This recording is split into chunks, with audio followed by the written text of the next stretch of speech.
Peter గారు వినిపిస్తుందా? నమస్తే నమస్తే అమ్మా. నమస్తే అండి పీటర్ గారు. ఏంటి అసలు క్రిస్టియానిటీ అనేది మార్గమా మతమా? పాస్టర్కు ఉండవలసిన లక్షణాలు ఏంటి చెప్తారా? క్రిస్టియానిటీ అనేది ఒక ప్రాక్టీస్ అమ్మా. మార్గం మతం ప్రాక్టీస్, అది మార్గం మాత్రమే. ఆ మార్గం అంటే ఎలా ఉండాలి? దేవుడు సూచించిన మార్గంలోకి వెళ్ళాలి.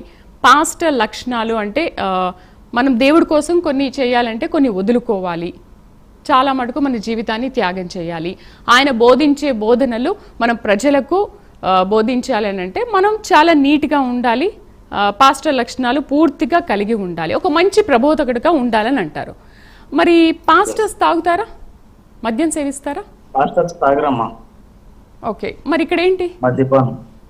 ఇక్కడ ఏం జరిగింది? మరి ఇక్కడ ఏం జరిగింది? మనం సీసీటీవీ ఫుటేజ్లో చూస్తున్నాం కదా, ఏం జరిగింది? ప్రవీణ్ పగడాల గారు తాగలేదు అనేది క్రైస్తవ సమాజం అంతా కూడా పూర్తిగా నమ్ముతున్నటువంటి విషయం. తాగినట్టు ఏమైనా విజువల్స్ 600 సీసీ ఫుటేజ్లు చెక్ చేశారు కదమ్మా, ఏమైనా విజువల్స్ ఉన్నాయమ్మా? మీరు అదే చెప్తున్నారు, రాయ్ గారు అదే మాట్లాడుతున్నారు. తాగొద్దు అనుకున్నప్పుడు ఎందుకు తీసుకుంటారు? అక్కడ అసలు షాప్కి ఎందుకు వెళ్తారు? మూడు సార్లు ఆగారు. సీసీటీవీ ఫుటేజ్లో అది కూడా చూపించారు. 3 సార్లు పేమెంట్ చేశారు. ఫస్ట్ టైం ఒకటి రిలీజ్ అయింది 350 రూపీస్. 3 సార్లు రిలీజ్ చేశారు. మరి ఒక్కసారి వాళ్ళు ఏమేమి తాగారో కూడా ఆ పేర్లు కూడా మెన్షన్ చేశారు కొంతమంది అయితే. మరి ఎందుకు తాగనప్పుడు ఆ 3 సార్లు పర్టికులర్గా పెట్రోల్ బంక్ అండ్ షాప్ ఈ 2 మాత్రమే ఆగి ఎందుకు తీసుకున్నారు? అంటే తీసుకొని పడేశారా లేకపోతే తాగారా? ఒక మాట, దీనికంటే ముందు నేను ఒక ప్రశ్నను మీ ముందు ఉంచుతాను. ఓకే. అసలు ఆయన ప్రవీణ్ పగడాల గారని మీరందరూ కూడా పూర్తిగా నమ్ముతున్నట్లుగా నాకు కనిపిస్తోంది. ఇది సీసీ ఫుటేజ్ లో కనిపిస్తున్నటువంటి విషయం. నమ్మడం కాదంటే సీసీటీవీ ఫుటేజ్ చూపిస్తుంది కదా, నమ్మడం ఏముంది? దాన్ని తేల్చేశారు కదా. చూపిస్తాం. ఓకే ఓకే, ఇప్పుడు మీరు దాన్ని పూర్తిగా నమ్ముతూ ఉన్నారు. ఎక్కడా కూడా ఆయన మాస్క్ తీసినట్లుగా గానీ, ఎక్కడా కూడా ఆయన హెల్మెట్ తీసినట్లుగా గానీ ఒక్క ఫుటేజ్ కూడా లేదు. రెండోది, ఇక్కడ ఐజీ గారు మాట్లాడినటువంటి ఫస్ట్ ప్రెస్ మీట్ లో చెప్పింది ఏంటంటే 112 కాల్ చేశారు, వెంటనే మేము పోలీసు వారిని పంపించాము మా సిబ్బందిని అని అన్నారు. ఈ రోజు ప్రెస్ మీట్ లో ఆయన మాట్లాడింది ఏంటంటే, మా ఏఎస్ఐ గారు వెళ్ళారు, అటుగా వస్తా ఉంటుంటే ఆయనకి బాడీ కనిపించింది, వెంటనే మా సిబ్బందికి ఇన్ఫార్మ్ చేశారు అని అన్నారు. ఇక్కడ వాళ్ళలోనే సరైనటువంటి కోఆర్డినేషన్ అక్కడ కనబడట్లేదు. రెండోది, ఇక్కడ మేము ఫస్ట్ నుంచి కూడా రైస్ చేస్తున్నటువంటి మెయిన్ పాయింట్ యాక్సిడెంట్ స్పాట్. అసలు యాక్సిడెంట్ స్పాట్ ని మనం తర్వాత మాట్లాడుకుంటే, ఇక్కడ ప్రవీణ్ పగడాల గారు ముందు తీసుకున్నారు అని మీరు రైస్ చేశారు కాబట్టి, ప్రవీణ్ పగడాల గారు ముందు తీసుకోలేదు అని నేను మాట్లాడుతున్నాను కాబట్టి, దీనికి నేను క్లారిటీ ఒకటి ఫస్ట్ నుంచి నేను తెలియజేస్తున్నది ఒకటే.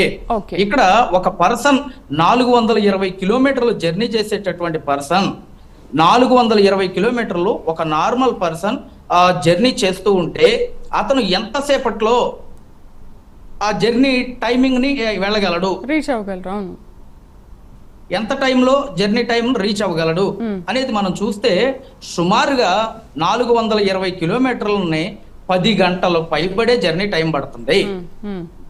బుల్లెట్ కానీ లేకపోతే ఏ వెహికల్ అయినా మధ్యలో ఎక్కడ ఆగినా ఏం చేసినా సరే 10 గంటలు పైబడే టైం పడుతుంది. అలాంటిది ప్రవీణ్ పగడాల గారు 420 కిలోమీటర్లు 4 గంటల్లో వచ్చాడు. ఎలా పాసిబుల్ అయింది? అసలు ప్రవీణ్ పగడాల గారు 420 కిలోమీటర్లో ఆయనే కాదు, ఏ పర్సన్ కూడా ఒక వెహికల్ మీద 420 కిలోమీటర్లు 4 గంటల నుంచి 4.5 గంటల లోపు జర్నీ చేయటం అసాధ్యం. మరి జర్నీ చేసింది ఎవరు?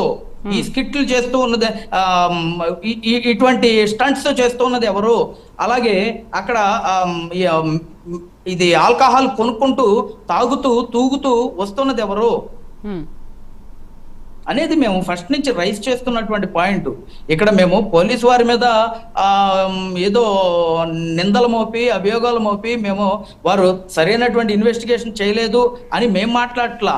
కానీ ఇక్కడ మేము మాట్లాడే పాయింట్ ఏంటంటే, ఏదైతే అనుమానాలు సోషల్ మీడియా ద్వారా అలాగే వస్తున్నటువంటి అనుమానాల ప్రకారంగా ఎందుకు దర్యాప్తు జరగలేదు అనే దాన్ని నేను ఇక్కడ మాట్లాడుతున్నటువంటి పాయింట్ అమ్మా. ఇందులో ఖచ్చితంగా నా అనుమానం అయితే ఆయన ప్రవీణ్ పగడాల కాదు. ఎందుకంటే ఒక వ్యక్తి జర్నీ చేసేటప్పుడు మీరైనా ప్రాక్టికల్ గా చూస్తూ ఉంటారు, స్టాండ్ తీయక ముందే హెల్మెట్ తీస్తారు. స్టాండ్ తీయక ముందే హెల్మెట్ తీసి ముందు హెల్మెట్ పక్కన పెట్టిన తర్వాత స్టాండ్ వేస్తాం. ఎందుకు ఆయన గుర్తుపడతారేమో అందుకనే హెల్మెట్ తీయకుండా నేను వైన్ షాప్ లోకి వెళ్ళాను, నన్ను గుర్తుపడతారేమో అని చెప్పేసి మాస్క్ అండ్ హెల్మెట్ కూడా తీయకుండా ఉండొచ్చు కదా. అంటే స్పృహ కోల్పోయి మనిషి పడిపోతూ ఉండేటటువంటి టైంలో కూడా ఎట్లాంటి స్పృహ ఉంటుందమ్మా? అదే ఆయన అక్కడ కూర్చున్న విజువల్స్, గట్ మీద కూర్చున్న విజువల్స్ అప్పుడు కూడా హెల్మెట్ తీయలేదు. అండ్ కొంతమంది ఏమో అసలు హెల్మెట్ ఆయనది కానే కాదు, ఆయన ఇంకొక హెల్మెట్, ఆయన స్టిక్కర్ అలా ఉండదు, ఆయన హెల్మెట్ డిఫరెంట్గా ఉంటుంది అని కూడా మాట్లాడుతున్నారు.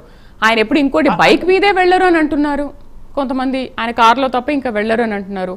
మరి ఇంత ఫుటేజ్ సేకరించిన పోలీసులు తీరు అభినందనీయం అని చెప్పేసి అందరూ అంటున్నారు. మరి మీరేమో ఇన్ని అనుమానాలు వ్యక్తం చేస్తున్నారు. సరే అమ్మా, మీరు ఇట్లా అంటున్నారు కాబట్టి మీ ప్రైమ్ నైమ్ ఛానల్ నుంచే మీరు ఒక పోలింగ్ పెట్టండి. ఈ ప్రవీణ్ పగడాల గారిది మర్డరా లేకపోతే యాక్సిడెంట్ అని మీరు పోలింగ్ పెట్టండి. దాని ద్వారా మీకు అర్థమైపోద్ది ఇంతమంది అని మీరు అంటున్నారు కాబట్టి దాని ద్వారా ఒక క్లారిటీ వస్తుంది.